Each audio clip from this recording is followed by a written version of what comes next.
It was during his first overseas tour as president to the Muslim country of Turkey that Barack Obama said the United States is not and will never be at war with Islam. Which is why our next story is provoking so much controversy. It concerns inscriptions that refer to biblical texts on weapons being deployed by American forces. Here's our chief investigative correspondent, Brian Ross. Brian?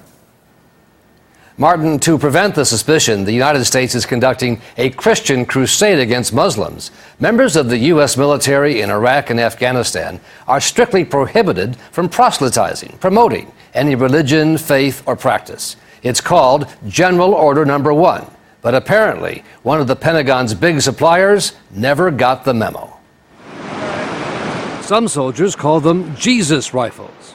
That's because the sights on their guns, including this one used to train soldiers in Iraq, contain a secret coded reference to New Testament passages about Jesus Christ.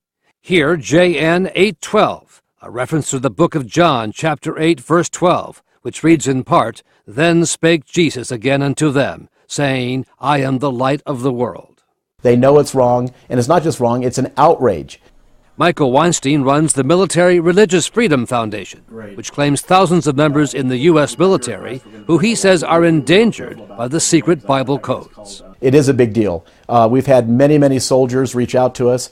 Some are oblivious, but many others, and the thousands are well aware that it's there. They've described it as a sick and a very scary joke, and that it allows the Mujahideen, the Taliban, Al-Qaeda, the insurrectionists, and jihadists to be claiming that they're being shot by Jesus rifles. Other sites have references to the New Testament books of Matthew, Revelation, and Corinthians, such as this scope used by Special Forces, encoded with another reference to a verse about the glory of God in the face of Jesus Christ. The rifle sights are produced by the Trijicon Company of Wixom, Michigan, which has almost $1 billion in Pentagon contracts. A company spokesman says its founder, Glenn Bindon, a devout Christian, began the practice years ago, and it has continued since Bindon's death in 2003. The Trijicon spokesman said there was nothing wrong or illegal about adding the biblical references to the military sites. Well, that's fine, but I find something wrong with it, and I think our government should find something wrong with it. Retired Major General William Nash commanded the 1st Brigade of the 3rd Armored Division during Desert Storm in Iraq. He is now an ABC News consultant. There's a lot of organizations that provide Bibles to soldiers and Torah and and even copies of the Quran are given out to our soldiers.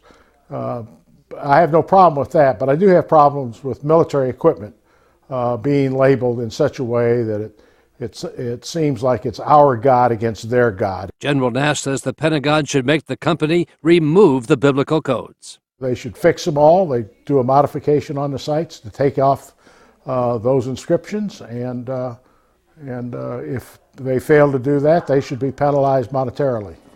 At the Pentagon, the Army and the Marines told ABC News they were unaware of the biblical codes until we contacted them. One of the really cool things that I like about this site. But on gun enthusiast and military websites, the presence of the New Testament references seem well known. As this gun reviewer pointed out, the passage from the book of John. I love it. I love it. Yes, Trijicon, those guys are Christians. And, they're just, in all of their different sites, they have verses on there. So just a little neat side note. For those of you who aren't Christians, well, whatever, get over it. All right. So, anyway. We received information just very recently from one of our clients indicating that the rifle was referred to as the spiritually transformed firearm of Jesus Christ. Even with the general order against religious proselytizing, the biblical references on the rifle sites is only the latest example of a clash in the U.S. military over Christian symbols and preaching in Iraq and Afghanistan. 2 years ago in Afghanistan, American documentary filmmaker Brian Hughes saw boxes of New Testament Bibles published in Afghan languages. It was clear that those Bibles were there for the purpose of being distributed to the Afghan people, not to other soldiers, not to other people on the base, but to Afghan civilians.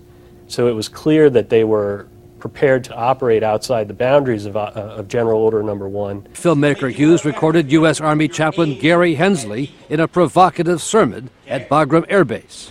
You know, the Special Forces guys, they hunt men, basically. We do the same thing as Christians. We hunt people for Jesus. We do. We hunt them down. Get the hound of heaven after them. So we get them in the kingdom. Right? That's what we do. That's our business.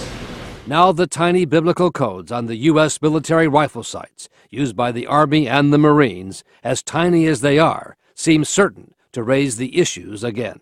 We're training the Iraqis and the Afghans, the members of the military, on these very same weapons. They're training on weapons with biblical references from the New Testament on there. It's unbelievable. This is how we're going to win friends.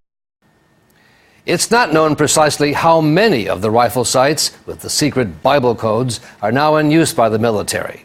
But the Trijicon Company just received a $660 million contract to be the sole supplier to the U.S. Marine Corps, and its sights are the preferred choice of the U.S. Special Forces.